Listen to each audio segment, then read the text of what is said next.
giveaway at the end of the video. Stay tuned for more information on how to enter and how to win.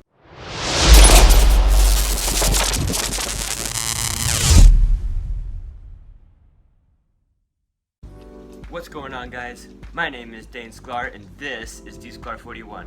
Today we're going to be doing something a little different. I'm going to be breaking down / giving my thoughts on the recently unveiled 2021 CRF 450R.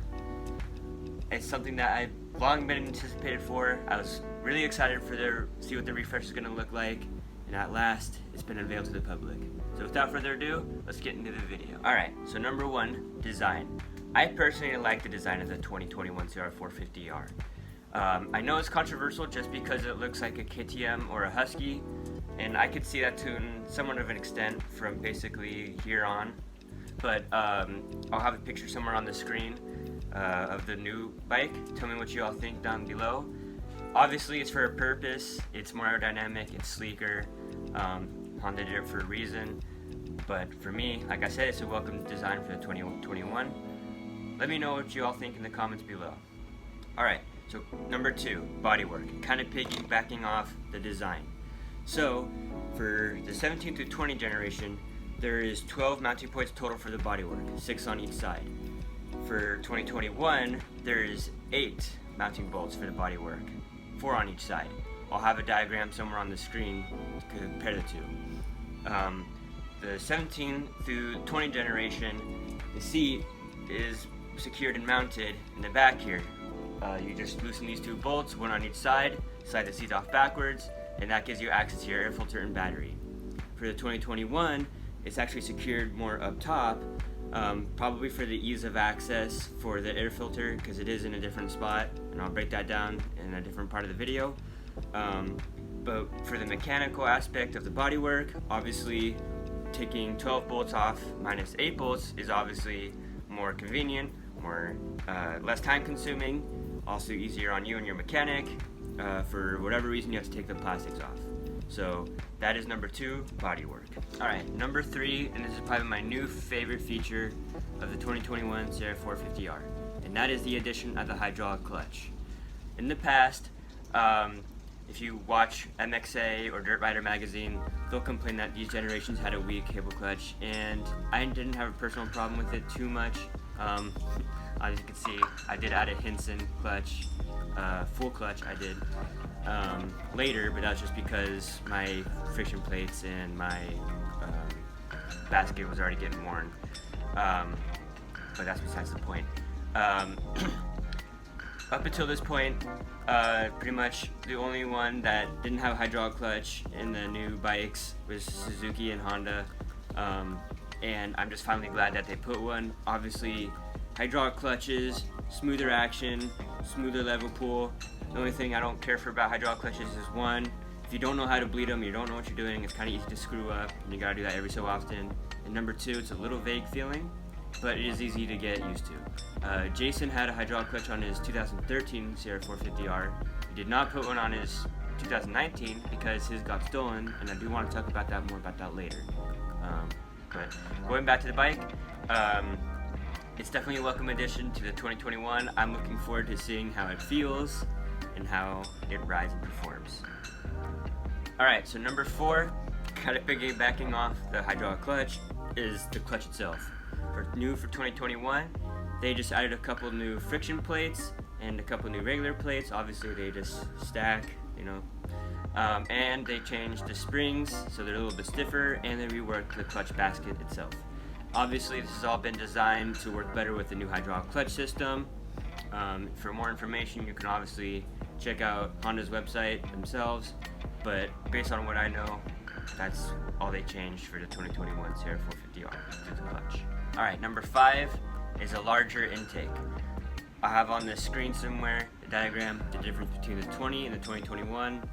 Obviously on the picture you can see very obviously that the 20 and the 2021 have a lot bigger capacity for air, so obviously it's not going to starve the engine as much. It's also going to keep it cooler, you get a little bit more power out of it, so there's a lot of benefits to the bike having more air. So that is number 5. the fact that the air intake is quite a bit bigger than these generations. Alright, number 6, the functionality / modes of the 2021 CRF 450R. So let's rewind the clocks before I start talking about 2021. In 2019, Honda had the map switch with 3 different maps: standard, smooth, and aggressive, and they added the HRC launch control system with 3 different modes for that as well. One for slippery slick surface, one for muddy surface, and one for standard dirt start.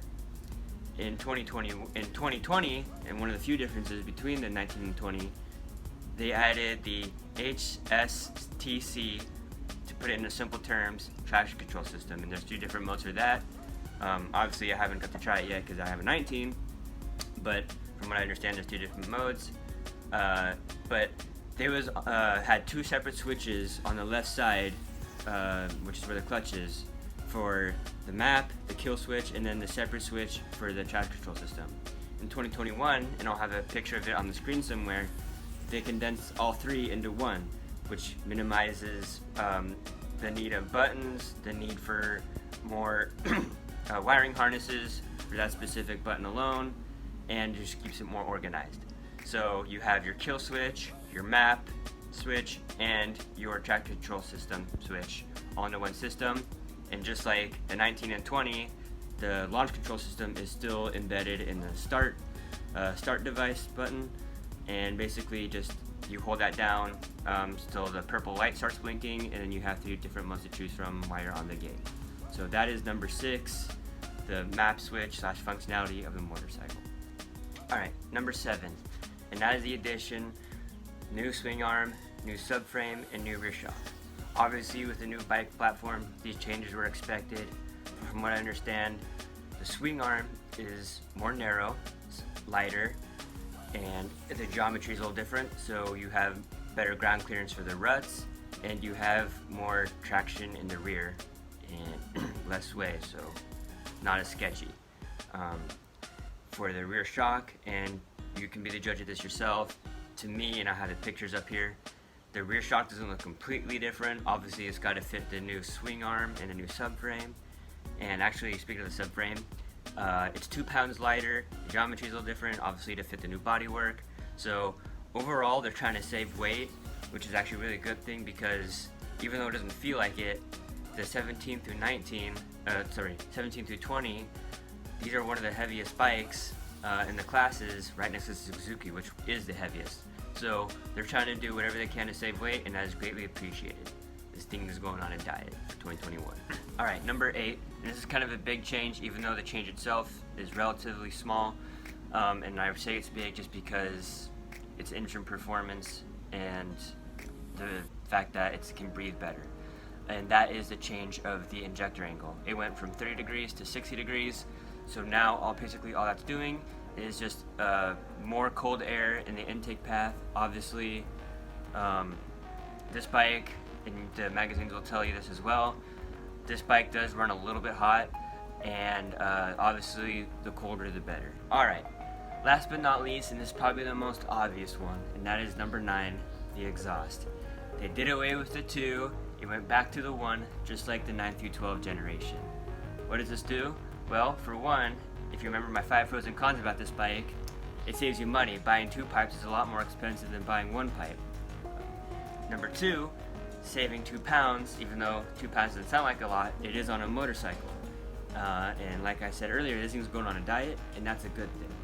Number 3, you'll be surprised to learn, and I'll have a diagram from this generation to the new one, of how slimmer the 2021 is because of its single exhaust system.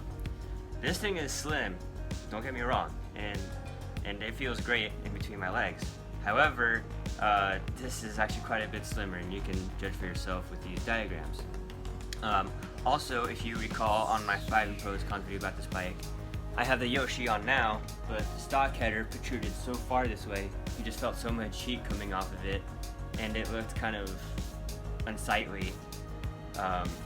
So with the new exhaust system, they were able to tuck it back in, so it's not as protruding as much, and you're not feeling all the heat just on your through your pant leg. And if you're feeling through your pant leg, there's something obviously wrong with that because you're wearing your knee brace, you're wearing your boots, and you're wearing a pretty thick pant. So that's number 9, the exhaust pipes. So this has been my breakdown and reaction of the 2021 CRF 450R.